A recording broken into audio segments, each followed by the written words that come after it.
Hi, I'm Eric Struemph, your mayor of Jefferson City, and welcome to the Jefferson City Show. Today, one of our guests is Presiding Commissioner of Cole County, Marc Ellinger. Marc, welcome to the show. Thanks for having me on, Eric. Appreciate it. Marc, I know you've been the county commissioner now, the presiding commissioner, for how many years? In my 5th year now. So what led you to where you're at today? What made you decide to run for county commissioner? Well, and like you, I was born and raised in this community. Had an opportunity to go off to school at Mizzou and come back, and watched how our community had a lot of issues, particularly in county government, that had been pushed off for years and years into the future. Things like the jail, a lot of the economic development, street improvements in the community. It just seemed like as a community we wanted to push things off and not address them in the current term. And I had kids. I looked at my kids, they were young back then, and said, I want them to come back to this community. And if we don't change things, they're not going to have a community that they're going to want to come back to. So I took an opportunity to run for office, had been involved in community groups from Rotary Club up through other organizations, and had also been involved in politics, and really felt that I had an opportunity at that time, which was 2006, to go in and try to make a difference. And I also thought that it was time for our generation to really step up to the plate. You know, you had a lot of retired folks that had been in the county commission for years and years and years. And it seemed to me that it was time for the younger generation to get involved and both put our imprint on how we're going to move our community forward, but also use our energy and drive to try to make those changes. And it's really been a rewarding experience, and I think we've done a lot of things in the 5 years I've been up there that people never expected could get done in a short period of time. Marc, as you look at some of those accomplishments, what are some of your proudest moments? Well, I think one of the biggest accomplishments we've done is increasing city-county cooperation. As many people remember, back in 2006, the city and the county were frequently at loggerheads on every kind of issue. I'm fortunate that in my term so far, I've had the opportunity to work with two great mayors, John Landwehr and yourself, and had an opportunity to work on fostering city-county cooperation. That's really changed the dynamic of the whole community. Things are no longer, what's the county doing? What's the city doing? It's what's our community doing, and getting an opportunity to move that forward. From the building the new jail, which is a cooperative project between the city and the county that's going to help the city with its law enforcement needs and also help the county, to the ambulance service, which is another example of working together. Our capital improvement sales taxes, which we have a lot of cooperative projects in. I think the most important thing we've done is change the dynamic of this community to where the city and the county are not viewed as being separate and distinct, they're being viewed as partners. The donut is disappearing. The donut is disappearing. You know, the issue that brought that home to me the most was when I first decided to run for presiding commissioner, and as you probably know from running for in office yourself, you call your friends and you ask them to help you. And I called a very good friend of mine who lives very close to me, and I said, I'm running for presiding commissioner, and I'd really like your support. And they said, we'll do anything we can to help you. We'll raise money, we'll go door to door, whatever you'd like, but we can't vote for you. And I said, well, why can't you vote for me? And they said, because we live in the city, not the county.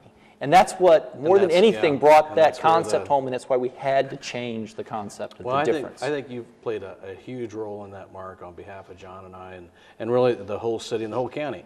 And I think that's the way we should be, obviously, one team working together for our needs inside the city and outside the city, because eventually, as you well know, we've talked about annexation, and this isn't necessarily on our list today, but you know, if a city is not annexing, we're not growing.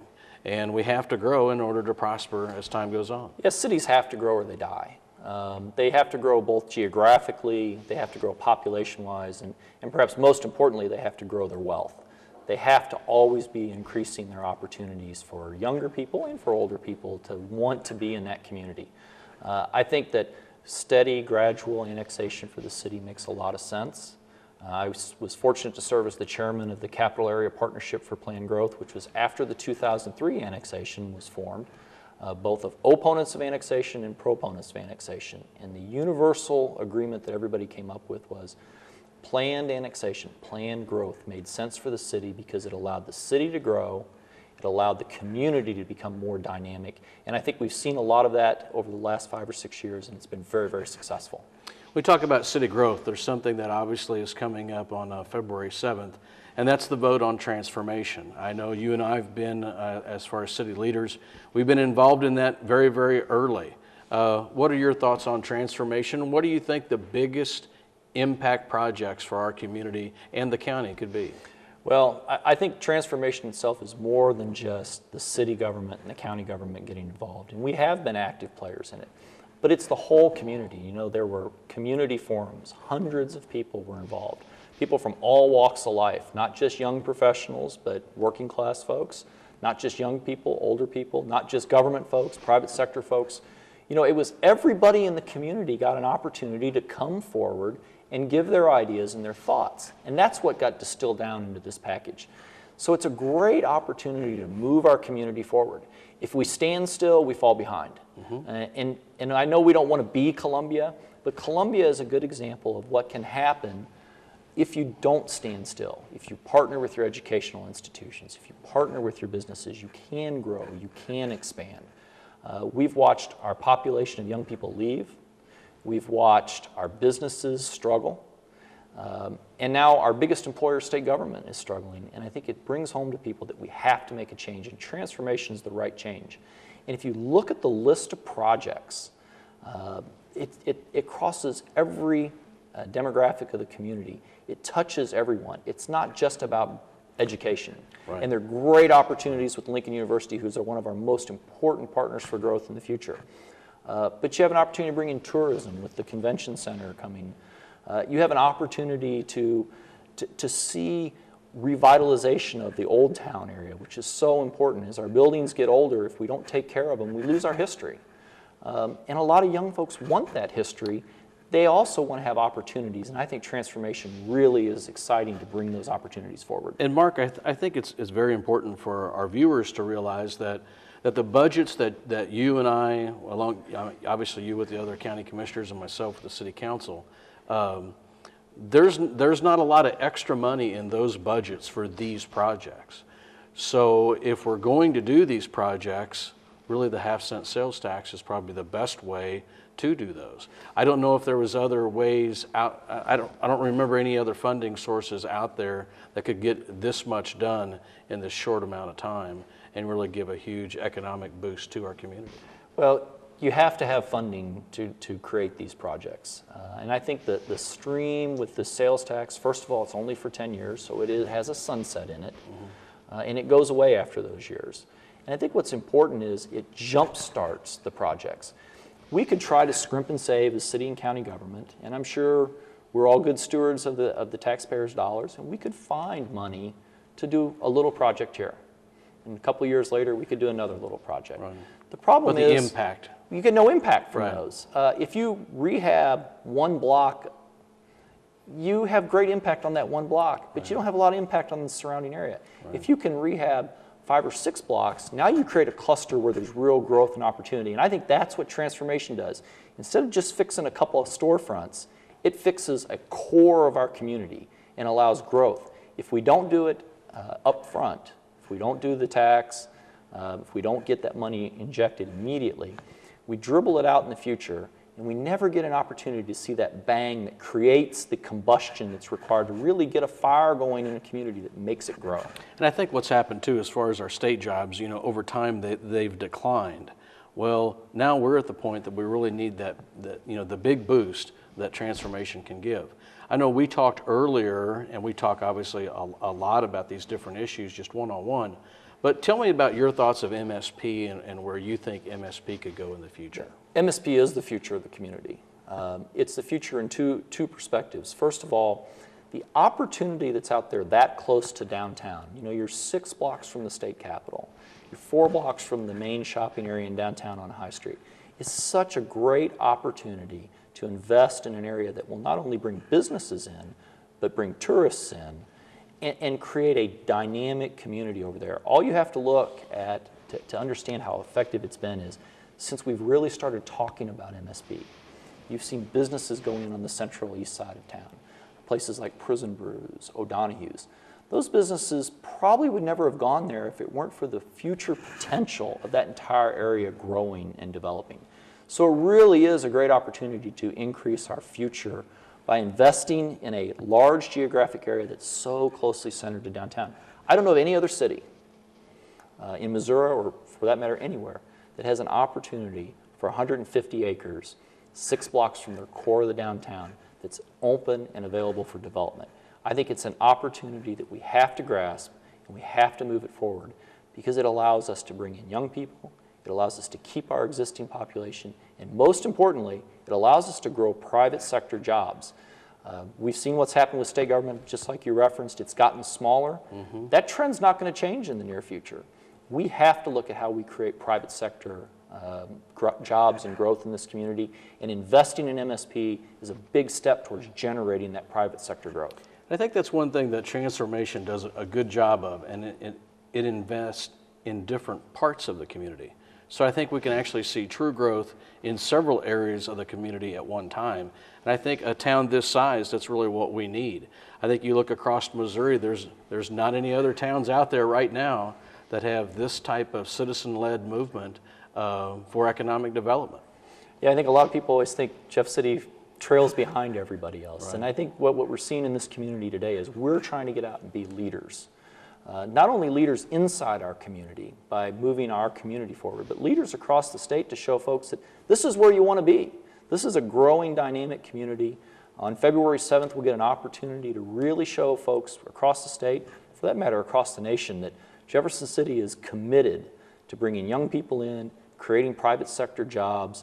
We want you here. I mean, that's the best sign you can ever have, is we want you here. Right.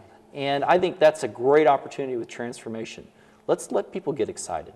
Let's let the young folks that are at Mizzou or at St. Louis University say, you know, we can get jobs in the big cities, but here's this great city. It's a small town where I can make a difference, and I can get a great job and a great opportunity to go forward. And a great quality of life, there's no doubt. We've both stayed here for those reasons. I want to thank Marc Ellinger today for being with us, our Cole County Presiding Commissioner. Marc, you did a great job with the other guys, some great accomplishments there over the last few years. We're going to take a quick break, and next we'll have Roger Schwartz, our brand new Public Works Director for the City of Jefferson. You're watching the Jefferson City Show. We'll be right back.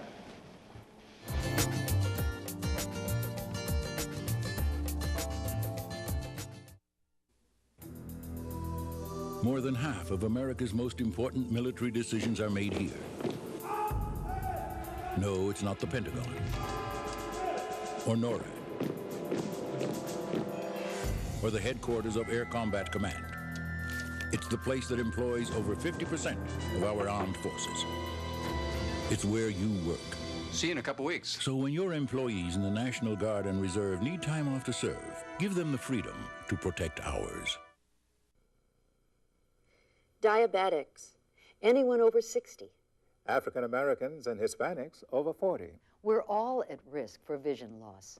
Eye diseases can sneak up without symptoms. But these diseases can be treated. And vision loss prevented If they're caught in time, if you're in one of these risk groups. Or have a family history of eye disease. please, have a dilated eye exam once a year. Don't lose sight of eye disease.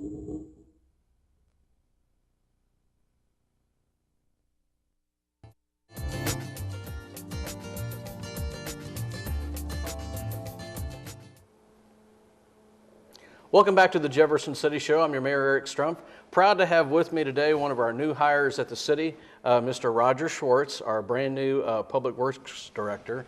Roger, welcome, guy. Thank you, Mr. Mayor. A lot of people obviously know your last name with another company, so to speak, in town, MoDOT. I know you had a chance to retire there. Right. I know you and I talked even this summer that there could be a possibility of this position at the city.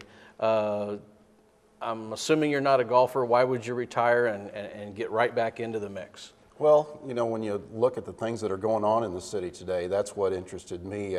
There's a lot of opportunity and a chance to be the person that's going to lead some of these transformation projects moving forward, a new conference center, plus all of the capital improvements projects the city already has going on. So I looked at it as a great opportunity to continue doing some of the things that I've been involved in the past. How many years were you at MoDOT? I was there for 34 years. Okay. Well, you know, welcome to the community. Obviously, you've lived here for a long time, but especially to City Hall. I know whenever you and I were talking early on during the process, you know, I had said one thing that I wanted to bring to city government was more of a business sense, a business approach to city government. I know you've only been here for a few short weeks, but can you tell me, are there some things, some efficiencies that you could share with some of our viewers today that you've already found that we can do a better job of in your department? I don't know that it's to do a better job of, but a way to maybe be more efficient. One of the things that the city does extremely well is snow removal.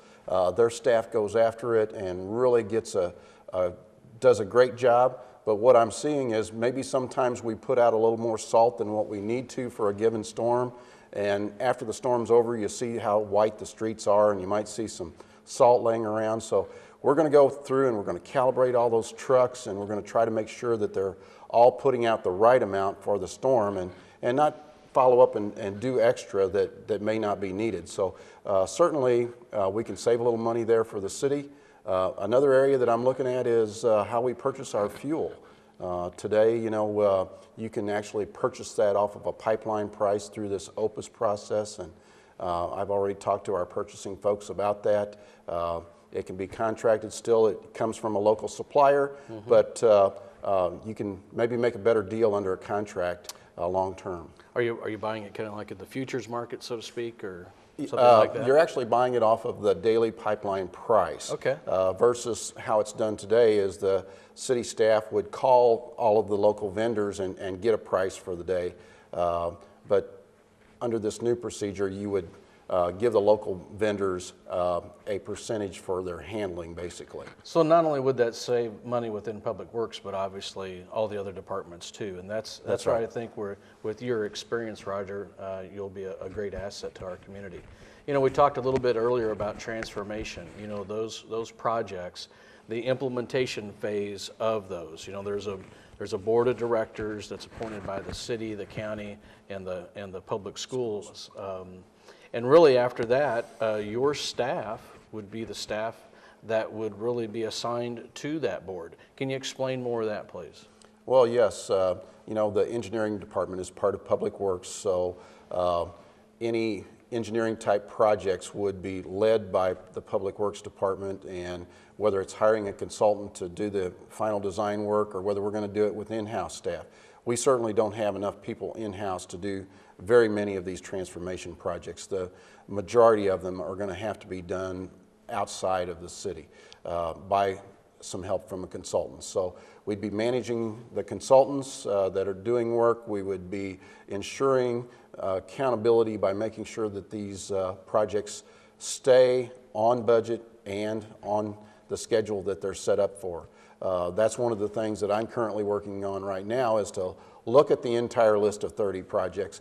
Which ones can go early, which ones need some time to be flushed out further, and we're going to have committees involved in giving us input into those designs, and all of that feeds through this board that you mentioned that would be appointed. And it all comes back right to the city council for final approval, and I think that's a very important part of transformation that some people don't always see, but it's there. It's part of the state statute that created the whole transformation process to begin with. I ask you this, and this isn't on our questions for today, but tell me about your favorite Saturday. My favorite Saturday? Well, in the past it's been spending time with family. Right. But that part of my life has changed because my kids have now grown and they've actually moved out of the house. So that was another reason why this job was appealing to me. I was too young to retire, but I'm a little bit like you, I guess. I like to get out on Saturday and go down to the farm and spend some time out in the country. I know that's something that we have in common. Luckily, I don't have cell service at our farm. I'm not sure if you do or not. But, partially. Now, I know that we've talked about before with Nathan Nicholas, obviously our new city administrator, about a yes we can attitude. I think, you know, unfortunately government, sometimes city government, can get kind of a bad taste with some people that, well, we go down there and it's hard to deal, or the code gets in the way. And I know you and I have talked one-on-one. Tell me about that perspective and how you think you can change that. Well, obviously you want to look for a win-win situation.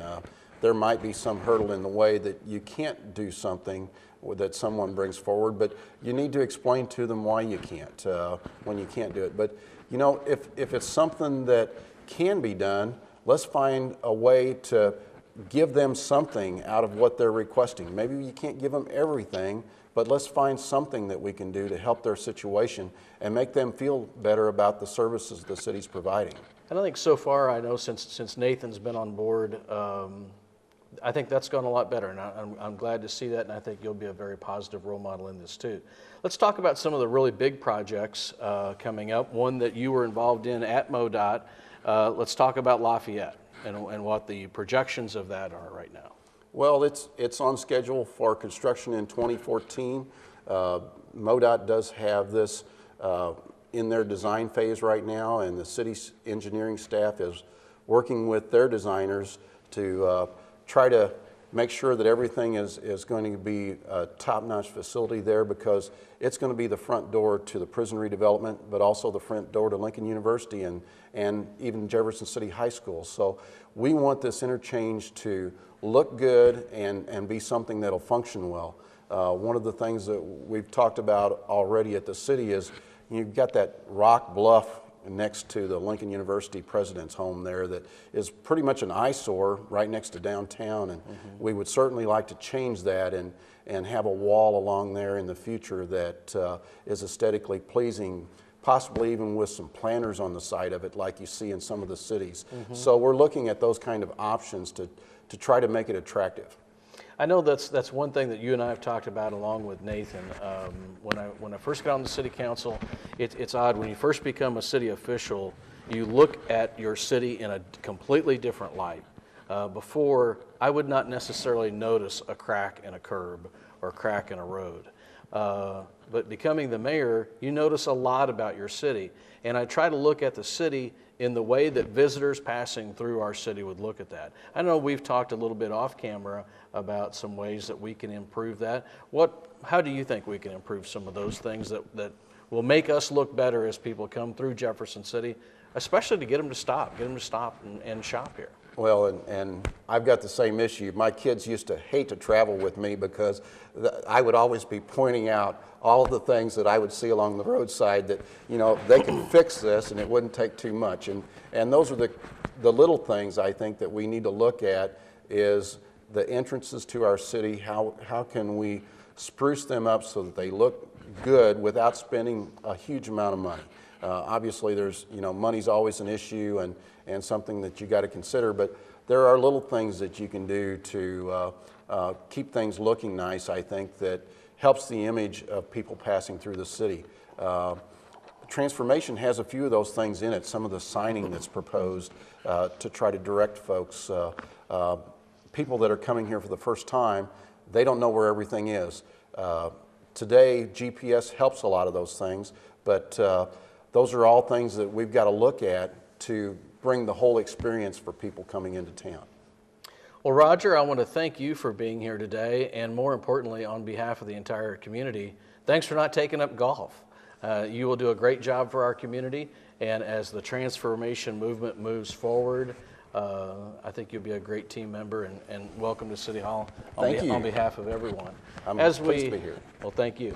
As we wrap up today, I want to spend a little bit of time talking about transformation. As your mayor, transformation is not new to me. I was on the bus that went to Topeka with several chamber members and business leaders 18 months ago. And what we saw there was a community that had ideas and changes that they wanted to take place, and they basically did the exact same thing that transformation has done so far. They got action teams together for different projects, for core projects within their community. Over a year ago, as I ran for your mayor, I told you that I would help move our city forward. I think transformation will do that. And I would ask for you to go out February 7th and please vote. As we all know, so many people have given the ultimate sacrifice, giving us the chance to vote. Please exercise that right. If you want more information about transformation, you can go to jeffersoncitytransformation.com. This is the Jefferson City Show. I'm your Mayor, Eric Struemph. Thanks for joining us, and we'll see you next month.